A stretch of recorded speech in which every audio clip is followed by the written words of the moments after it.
नमस्कार, सुबह के 9 बजने वाले हैं। आप देख रहे हैं टाइम्स नाउ नव भारत। आपके साथ खबरों में मैं हूं ज्योति मिश्रा। मिडिल ईस्ट में जंग का 23वां दिन है। अमेरिकी राष्ट्रपति ट्रंप ने ईरान को कड़ी चेतावनी फेर दी है। उन्होंने कहा है कि अगर 48 घंटे के भीतर स्ट्रेट ऑफ हॉर्मुज को पूरी तरह नहीं खोला गया तो अमेरिका ईरान के पावर प्लांट पर हमला करेगा। वहीं ईरान ने भी चेतावनी दी है कि अगर उसके पावर प्लांट को आप निशाना बनाते हैं तो वो मिडिल ईस्ट में अमेरिका और इजराइल से जुड़े सभी ऊर्जा ढांचों पर हमला करेगा। तो ट्रंप का ईरान को 48 घंटे का अल्टीमेटम सामने आया है। डोनाल्ड ट्रंप ने अब अगले 2 दिन यानी कि 48 घंटे के अंदर स्ट्रेट ऑफ हॉर्मुज को खोलने की वार्निंग दी है। हॉर्मुज स्ट्रेट को बिना किसी खतरे के खोलने की धमकी दी है और कहा है कि अगर ईरान इसे नहीं खोलता है तो बहुत बड़ा हमला होगा। ईरान के पावर प्लांट्स को हम मिटा देंगे। वहीं हमले की शुरुआत सबसे बड़े पावर प्लांट से किया जाएगा। तो डोनाल्ड ट्रंप का एक बड़ा बयान सामने आया है और एक तरीके से सीधी धमकी ईरान को डोनाल्ड ट्रंप ने दी है और कहा है कि 48 घंटे के अंदर स्ट्रेट ऑफ हॉर्मुज को खोल दिया जाए।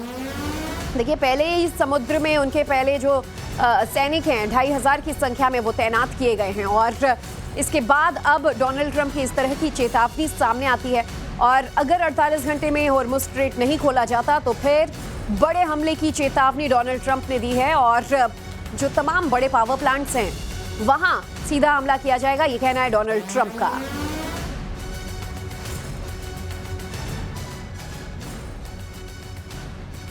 तो आपको बता दें कि अब जंग का 23वां दिन है और ऐसे में स्ट्रेट ऑफ हॉर्मुज जो है वो केंद्र बना हुआ है इस जंग का कि आखिर इसे ओपन कर दिया जाता है या नहीं। दुनिया भर के देशों पर इसका असर पड़ने लगा है।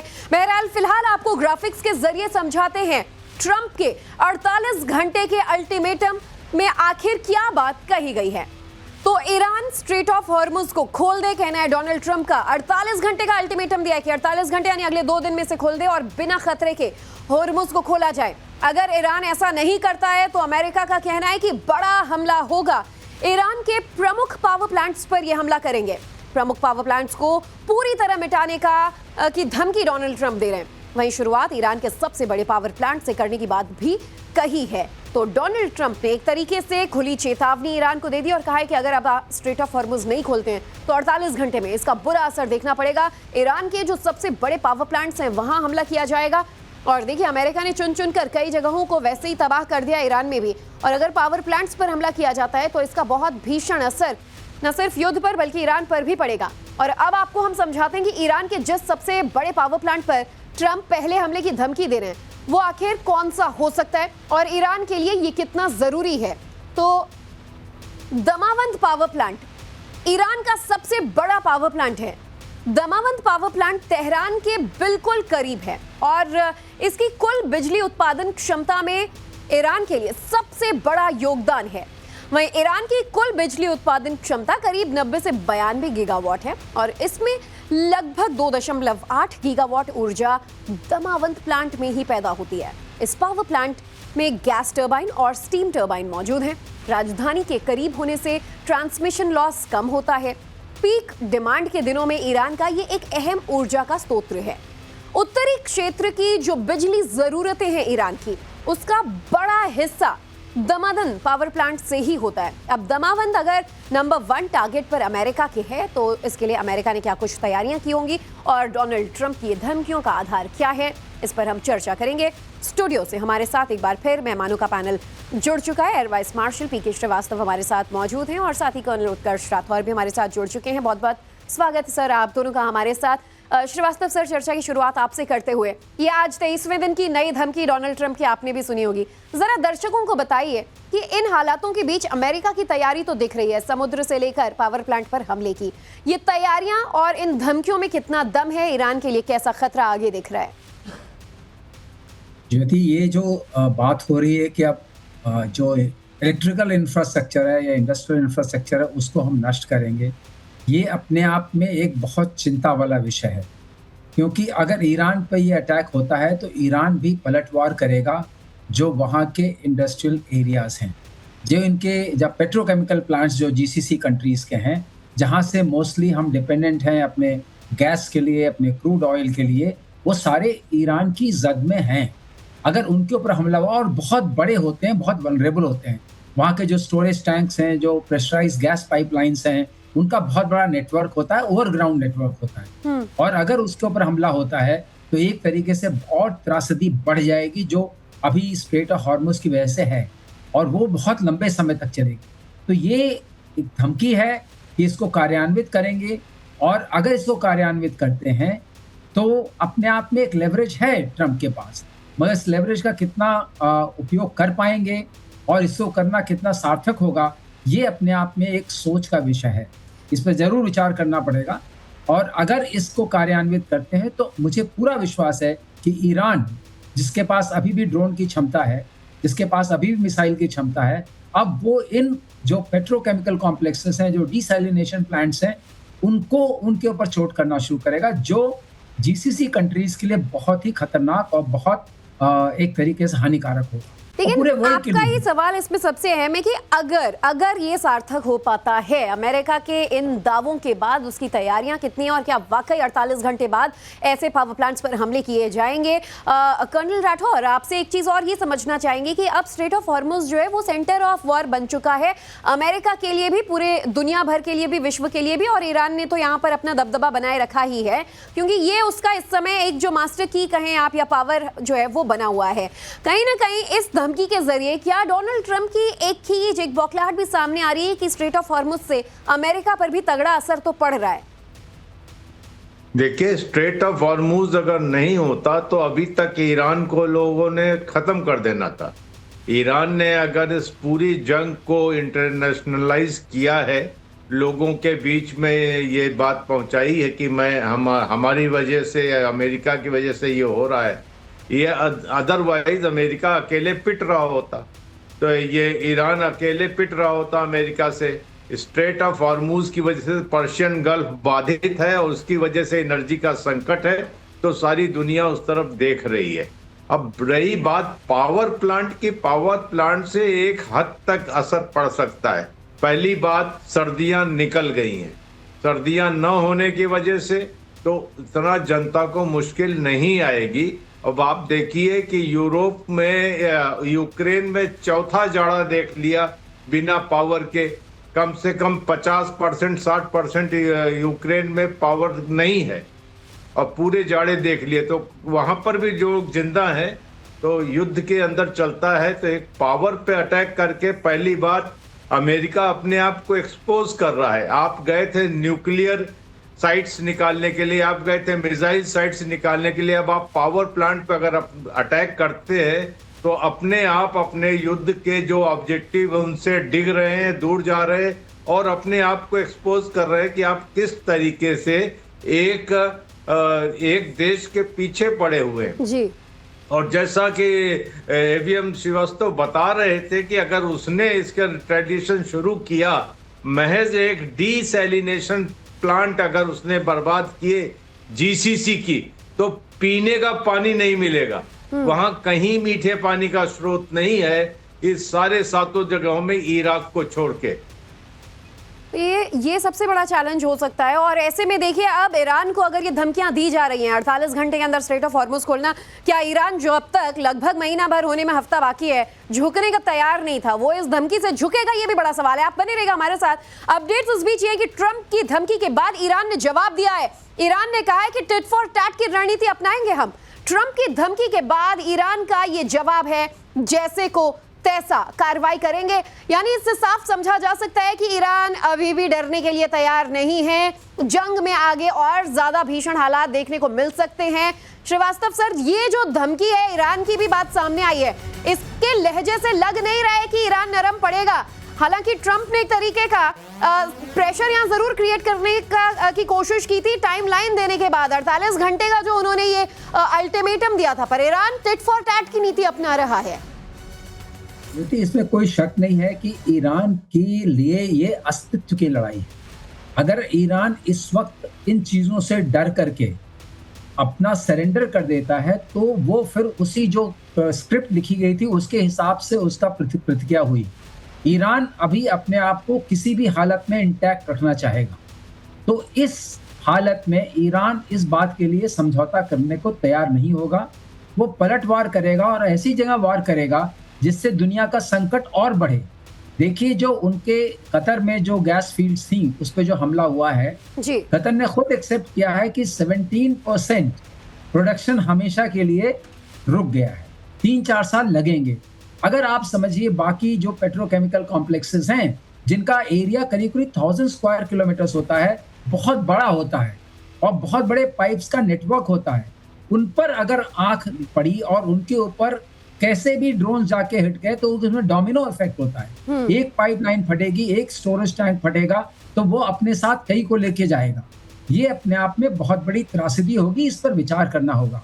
ये तरीका कि हम ये कर देंगे और कर देंगे, देखिए लक्ष्य तो अमेरिका के बदलते ही रहे और वो बदलते ही जा रहे हैं। अब वो कहते थे कि हम किसी भी सिविलियन टारगेट्स को हिट नहीं करेंगे। आप बताइए जो पावर प्लांट्स होते हैं वो तो सिविलियंस को ही फीड करते हैं, वो इंफ्रास्ट्रक्चर का पार्ट है। जब रशिया ने अटैक शुरू किया था तो अमेरिका ने उसकी घोर निंदा की थी, वेस्टर्न पावर्स ने घोर निंदा की थी।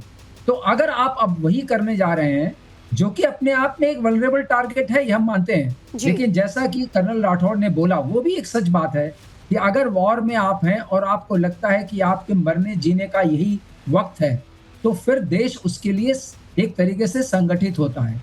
जब तक ट्रंप ये नहीं करा सकते तब जब तक कि रेजीम की पावर मौजूद है, और वहां पर IRGC पर आपने अटैक कर लिए। एक बार ट्रंप का बयान आया कि जितने भी टारगेट से हमने सबको हिट कर दिया है, अब वहां कोई हिट करने के लिए बचा नहीं है। ये भी उनका बयान है।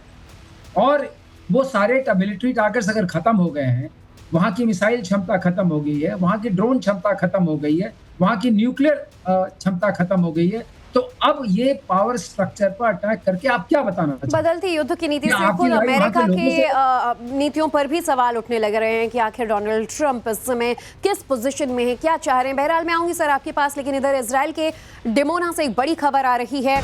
ईरान ने यहाँ बड़ा हमला बोला है। इजराइल के डिमोना में ईरान ने एक बैलिस्टिक मिसाइल दागी है। ईरान के मिसाइल अटैक में एक बिल्डिंग तबाह हो गई है। हमले में कई लोगों के हताहत होने की भी खबर है। इजराइल का प्रमुख एटमी सेंटर है डिमोना, और यहाँ मिसाइल अटैक किया है ईरान ने। और ऐसे में ये तस्वीर देखिए, पूरी बिल्डिंग कैसे तबाह हो जाती है। और इस मिसाइल अटैक के बाद कई लोगों के हताहत होने की खबर भी सामने आई। डिमोना एक केंद्र जो एटॉमिक सेंटर का है इजराइल में, इस पर हमले के बाद इजराइल ने यहाँ के तमाम स्कूल्स बंद कर दिए हैं। इजराइल में डिमोना इलाके पर हुए हमले के बाद यहाँ की सुरक्षा कड़ी कर दी गई है। इजराइल के होम फ्रंट कमांड ने देश के दक्षिणी हिस्से में तमाम स्कूल्स बंद कर दिए गए हैं और 50 से ज्यादा लोगों के एक साथ इकट्ठा होने पर भी रोक लगा दी है। वहीं कान ब्रॉडकास्ट के मुताबिक ये पाबंदियां नेगेव, लाकीश और डेड सी के इलाकों में लागू की गई हैं। ये फैसला ईरान की तरफ से हुए मिसाइल हमलों के बाद लिया गया है। रिपोर्ट में कहा गया है कि बड़े कार्यक्रम तभी किए जा सकते हैं जब वहां मौजूद लोग मिसाइल हमले की चेतावनी मिलने पर तुरंत किसी सुरक्षित जगह पहुंच सकें। तो इजराइल अब तमाम सावधानियां बरत रहा है। बड़े फैसले और जंग के बीच लिए जा रहे हैं। स्कूल बंद किए जा रहे हैं, लोगों के एक साथ इकट्ठा होने पर पाबंदियां लगाई जा रही हैं। वहीं इजराइल के अरद शहर में ईरान का एक और बड़ा हमला हुआ। ईरानी हमले के बाद साउथ इजराइल में इमरजेंसी लगा दी गई। ईरानी मीडिया का दावा है कि इस अटैक में उसने 200 लोगों को मारा, 100 से ज्यादा लोग घायल हुए। इस हमले को इजराइल के प्रधानमंत्री ने अब तक का सबसे मुश्किल वक्त भी करार दिया। उन्होंने कहा है कि अब तक के युद्ध की सबसे मुश्किल शाम ये रही। आखिर में नेतन्याहू ने कहा कि ईरान पर हमले अभी भी जारी रहेंगे। तो चलिए अब आपको बताते हैं इजराइल के जिन 2 शहरों को ईरान ने निशाना बनाया वहां आखिर कैसी तबाही देखने को मिली। तो ईरानी बैलिस्टिक मिसाइलों से दक्षिणी इजराइल पर पहला हमला हुआ। डिमोना में और अरद जैसे शहरों को निशाना बनाया गया। इजरायली एयर डिफेंस सिस्टम ने कई मिसाइलों को तो रोक लिया। 2 से 3 मिसाइलों ने इजराइल पर डायरेक्ट हिट किया। डिमोना में एक बिल्डिंग पर डायरेक्ट इंपैक्ट हुआ है। डिमोना में करीब 60 लोगों के घायल होने की खबर है। अरद शहर में करीब 70 लोगों के घायल होने की खबर। हमले के बाद इजराइल में सभी स्कूल्स रिमोट लर्निंग पर शिफ्ट कर दिए गए हैं। वहीं डिमोना शहर में शिक्षा व्यवस्था अगले हफ्ते तक बंद रहेगी। इसके अलावा कोई भी पब्लिक गैदरिंग नहीं हो पाएगी और तमाम इस तरह के बड़े फैसले लागू किए गए हैं। वहीं डिमोना पर हमले को लेकर IAEA का भी बयान सामने आया है। हमले में रिसर्च सेंटर को कोई क्षति नहीं पहुंची है और कहा गया है कि रेडिएशन का कोई निशान नहीं मिला है। तो देखिए, इस बीच दावा ये किया जा रहा है कि जो रेडिएशन का खतरा था वो फिलहाल यहाँ पर नहीं है। ऐसे कोई भी खतरे वाले हालात अभी उत्पन्न नहीं हुए हैं डिमोना पर, क्योंकि वो एक एटॉमिक रिसर्च सेंटर है। तो इजराइल का ये कहना है कि अभी फिलहाल कोई नुकसान नहीं हुआ है, ना ही रेडिएशन का निशान मिल पाया है। तो डिमोना के पास दरअसल एक न्यूक्लियर रिसर्च फैसिलिटी है इजराइल की, और ईरानी मिसाइल हमले में डिमोना शहर में काफ़ी क्षति पहुंची है। इसके बाद से यहाँ दहशत के हालात हैं। डिमोना में इजराइल का न्यूक्लियर रिसर्च सेंटर है। न्यूक्लियर रिसर्च सेंटर 1958 में स्थापित किया गया था, जो शहर से करीब 13 किलोमीटर दूर है। न्यूक्लियर रिसर्च सेंटर शहर में बड़ी संख्या में भारतीय मूल के लोग यहाँ रहते हैं, तो ये इंडिया पॉइंट ऑफ व्यू से भी अहम है, क्योंकि यहाँ पर बड़ी तादाद में इंडियंस मौजूद हैं। डिमोना शहर में बड़े तादाद में भारतीय यहूदी भी मौजूद हैं। डिमोना शहर को लिटिल इंडिया के नाम से जाना जाता है। तहखानों में परमाणु बम रखे होने का दावा किया जा रहा है। हालांकि गनीमत यह है कि फिलहाल यहाँ पर डायरेक्ट अटैक नहीं हो पाया। कर्नल राठौर, एक चीज़ आपसे यहाँ पर ये समझना चाहेंगे कि ईरान के हमले इस समय ऐसा हो गया जैसे कोई आत्मघाती हमलावर हो। हम मरेंगे, लेकिन मारने के बाद पूरी तरीके से तमाम अटैक्स उसी जोश के साथ ईरान करता नजर आ रहा है। और कहीं ना कहीं इजराइल कुछ हद तक नरम पड़ा हो या बैकफुट पर नजर आया, जब नेतन्याहू कहते हैं कि अब हमारे लिए मुश्किल दिन है, या ये फिर सबसे मुश्किल शाम रही। जी हाँ ज्योति, जिस तरीके से युद्ध बढ़ रहा है और ईरान की मिसाइल अटैक्स या ड्रोन अटैक्स इजराइल की तरफ कम हो रहे हैं शुरुआती दिनों के तुलना में, लेकिन एक्यूरेसी बढ़ रही है, सक्सेस रेट बढ़ रही है। ये अरद और डिमोना में कल शाम वाकई बड़ा भीषण अटैक हुआ, और डिमोना इसलिए खास है कि जैसे बुशर में अटैक हुआ था, जो उनका न्यूक्लियर पावर प्लांट है ईरान का, तो डिमोना को उस जवाब में दूसरी बार इन्होंने मारा है। और डिमोना में वाकई उनका एटॉमिक रिसर्च ही नहीं है, वहां पर कहा जाता है कि न्यूक्लियर वो है, अब उनके वेपन्स रखे हैं। सबसे बड़ी बात यह है कि यहाँ पर एक तरीके की बेबसी दिख रही है इजराइल की रिगार्डिंग एयर डिफेंस।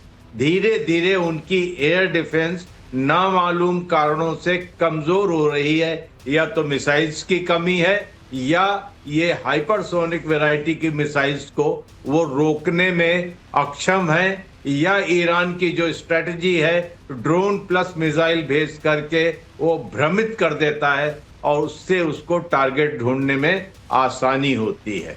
और श्रीवास्तव सर, इसी मुद्दे पे एक और बात जोड़ते हुए आपसे हम थोड़ा इन डिटेल ये भी समझना चाहेंगे कि जैसे कल कर्नल राठौर ये भी बता रहे थे कि अभी तो सिर्फ तेल गैस को लेकर चर्चा हो रही है, ग्लोबल इकोनॉमी पर क्या इंपैक्ट पड़ रहा है हॉर्मुज़ के बंद होने से, आने वाले दिनों में खाद्य संकट भी उत्पन्न हो सकता है। लेकिन अब लिटिल इंडिया कहे जाने वाले इस जगह पर हमले के बाद इंडियंस पर और भारत के लिए किस तरीके के नए चैलेंज जो है वो उत्पन्न हो जाते हैं? देखिए, ऐसा है कि जब आप एग्रेसर के फॉर्म में होते हैं, आपने एग्रेस किया होता है, तो जनरली जो सिंपैथी होती है, जैसे डेविड एंड गोलियत के केस में हमेशा सिंपैथी जो है वो जो वीक होता है उसके साथ एक नेचुरल सिंपैथी होती है।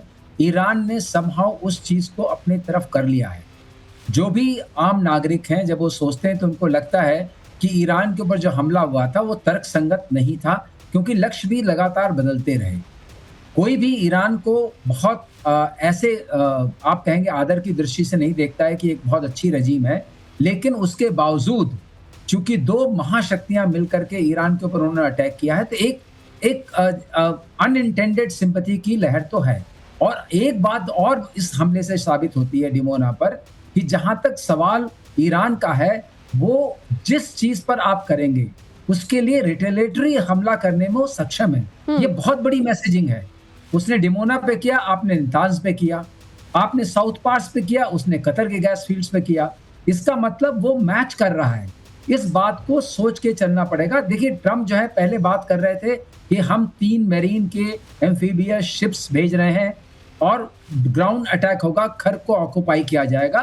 तो हम लोगों ने कल आपके साथ ही बात करते हुए बताया था कि खर्क को ऑक्यूपाई करने के लिए पहले उनको गुजरना पड़ेगा अबू मूसा, लेसर टूम, ग्रेटर टूम, वहां पर केसम भी है, इन सब से गुजरना पड़ेगा। और वो इतना आसान नहीं है जिस तरह के शिप्स हैं, क्योंकि जो ये आपके जो बॉक्सर है या ट्रिपोली है, ये एक मिनी एयरक्राफ्ट कैरियर है। और वहां पे बहुत सक्रिय जगह है, वहां पर उनकी पूरी खुल के क्षमता सामने नहीं आएगी।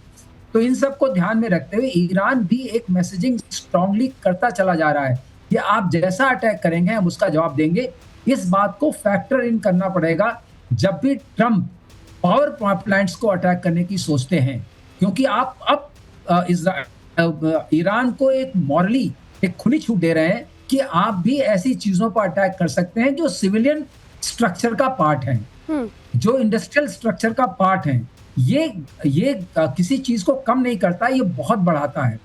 और लेकिन इसके क्या लिए अमेरिका इस ईरान बात के का पास ख्याल भी रखेगा इन हालातों के बीच, ये भी सवाल होता है। और कर्नल राठौर, ये विषय आप भी हमें जरा बताइएगा कि अमेरिका की सैन्य नीति इस समय समझ से परे है कि पहले कहते हैं हम खर्ग आइलैंड पर कब्जा करेंगे, फिर कहते हैं स्ट्रेट ऑफ हॉर्मुज पर कब्जा करेंगे, अपने मरीन शिप्स वहां तैनात कर दिया, अब कहते हैं पावर प्लांट्स पर हमला करेंगे। इनमें से क्या उसके रेंज में है और क्या कुछ इतने चैलेंजेस आ सकते हैं, और क्या यही फैक्टर्स ईरान के लिए फिलहाल उनका बड़ा बेनिफिट या फिर एक एडवांटेज के तौर पर भी साबित हो रहा है?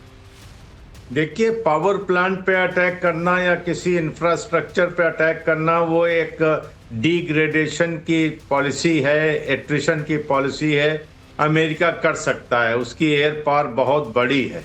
लेकिन अगर बात करते हैं कि हॉर्मुज में क्या करेंगे, तो हॉर्मुज में आपको फिजिकली जा करके जो द्वीप बता रहे थे AVM Srivastava, Abu Musa, Tunb and बाकी कशम वगैरह, इन पे फिजिकली जाकर के आपने इविक्ट करना है, तभी वो चैनल खुलेगी। और वो चैनल वाकई 6 से 7 मील चौड़ी है, उतनी ही है। उसके अंदर आप जो ये बॉक्सर या त्रिपोली को घुसेड़ेंगे, 40-40 हजार टन के वॉरशिप हैं, वो अंदर नहीं जाएंगे। वो ईरान चाहता है वो अंदर आए तो सी मिसाइल से उनको एंटी शिप मिसाइल से उनका स्वागत किया जाए, वो कभी गलती नहीं करेंगे।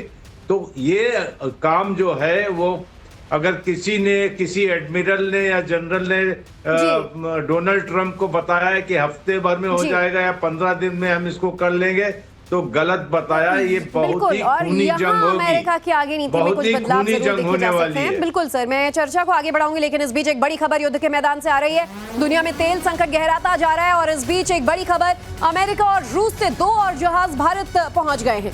रूस से तेल लेकर एक्वा टाइटन जहाज भारत पहुंचा है। अमेरिका से गैस लेकर पाइक्सिस पायनियर भी भारत पहुंच गया है। तो ये बड़ी खबरें, अब गैस सप्लाई जो है वो अमेरिका से हो रही है। हालांकि पहले के मुकाबले अब वक्त भी बहुत ज्यादा लग रहा है इस समय और रिसोर्सेज भी काफी ज्यादा लग रहे हैं। ऐसे में बड़ी खबर यही है कि एक तरफ तेल संकट दुनिया भर में विश्व में गहराता जा रहा है, नो डाउट भारत इससे अनटच्ड नहीं है। अमेरिका रूस से 2 जहाज लेकिन फिलहाल भारत पहुंच गए हैं और एक्वा टाइटन की तस्वीर हम आपको दिखा रहे हैं और पाइक्सिस की तस्वीर भी हम आपको दिखा रहे हैं जो गैस लेकर अमेरिका से भारत पहुंचा है। मंगलुरु कोस्ट के 18 नॉटिकल माइल्स दूर हम अभी एक फिशरमैन के बोट पे है, जहां पे मिड सी आप देख सकते हैं कि एक Russian crude oil vessel aqua Titan यहां पे आ चुका है। हमारे दर्शकों को ये बताना इम्पोर्टेंट है यहाँ पे कि ये इंडिया के लिए कितना बड़ा डिप्लोमेटिक विन है ऐसे टाइम पे जब बहुत कंट्रीज स्ट्रगल कर रहे हैं अभी भी बेसिक एमिनिटीज जैसे कि ऑयल, एलपीजी, गैस, ऐसे एमिनिटीज। और ये टाइम पे ये रशियन वेसल इनिशियली इनफैक्ट ये चाइना की तरफ जा रहा था, चाइना की कोस्ट की तरफ, लेकिन डिप्लोमेटिक टॉक्स के बाद ये मुड़ के अभी इंडिया की तरफ आ चुका है। जैसे कि आप देख सकते हैं यहाँ पे जो हम आपको दिखा रहे हैं इस टाइम पे वो MRPL और NMPT ऑफिशियल्स के साथ में ये पूरा ऑपरेशन किया जा रहा है। एक्वा टाइटन जो है 1 लाख टन क्रूड ऑयल लेके आया है अभी इंडिया में और अंडरग्राउंड पाइपलाइंस के थ्रू ये MRPL फैसिलिटी पे पहुंचेगा और वहां से पूरे देश तक इसका डिस्ट्रीब्यूशन होगा। ये भी बता दें हमारे दर्शकों को कि ऐसे टाइम पे मंगलुरु की कोस्ट की यानी कि न्यू मैंगलोर पोर्ट ट्रस्ट के पोर्ट पे एक और LPG वेसल भी पहुंच चुका है। और यहाँ पे ये अहम बात है कि ये जो पूरा इम्पैक्ट होगा ये रशियन क्रूड ऑयल वेसल का देश में आने का कि फाइनली कॉमन मैन के पॉकेट्स पे काफी बर्डन जो था वो अभी निकल जाएगा। देखना पड़ेगा आगे कि आने दिन में और कितने सच वेसल्स का कॉम्पिटिशन किया जाएगा या डिप्लोमेटिक टॉक्स किए जाएंगे दूसरे कंट्रीज के साथ, क्योंकि ये पूरा वेस्ट एशियन क्राइसिस जो है सारे कंट्रीज को बहुत बुरी तरह से इम्पैक्ट हो रहा है। वीडियो जर्नलिस्ट दिलीप के साथ टाइम्स ऑफ नव भारत के लिए नेहा हेब्बाले। फोर्सेस का यूरोप पर एक बड़ा दावा सामने आया है। ईरान के टारगेट पर अब यूरोपीय राजधानियां भी हैं। ईरानी मिसाइलों की रेंज में बर्लिन, पेरिस और रोम है। तो ये आईडीएफ ने एक बड़ा जो दावा है वो किया है कि अब यूरोपियन कैपिटल्स जो हैं वो ईरान के मिसाइलों के रेंज में आ रहे हैं और टारगेट पर आ रहे हैं, जिसमें बर्लिन, पेरिस, रोम शामिल हैं। वहीं जर्मनी, फ्रांस, इटली पर भी हमला किया जा सकता है ईरान की तरफ से, ये आईडीएफ का कहना है। तो देखिए यूरोपीय टारगेट जो हैं अब वो हो सकते हैं। ऐसे में ईरानी मिसाइलों की रेंज में जो तमाम यूरोपीय देश आते हैं उनका जिक्र आईडीएफ ने किया है। वहीं वेस्टर्न मीडिया के हवाले से इस वक्त की एक और बड़ी ब्रेकिंग आपको बता दें, ईरान इजराइल जंग में कूद सकता है United kingdom. Diego Garcia base पर ईरानी अटैक के बाद यूके एक्शन में है। यूके ने न्यूक्लियर सबमरीन अरब सागर में भेजी है और अगर युद्ध बढ़ा तो ईरान पर हमला कर सकता है यूके। तो यूनाइटेड किंगडम जो कि अब तक युद्ध से बचा हुआ था और इससे किनारा करते नजर आ रहे थे, वो अब अपनी मरीन शिप्स जो हैं वो तैयार करते नजर आ रहे हैं। दरअसल यूके ने ये न्यूक्लियर सबमरीन अरब सागर में तैनात किया तो हलचल बढ़ गई और अगर ये युद्ध बढ़ता है, ईरान हमला करता है तो जवाब देने के लिए यूके ने अपनी तैयारी पुख्ता की है।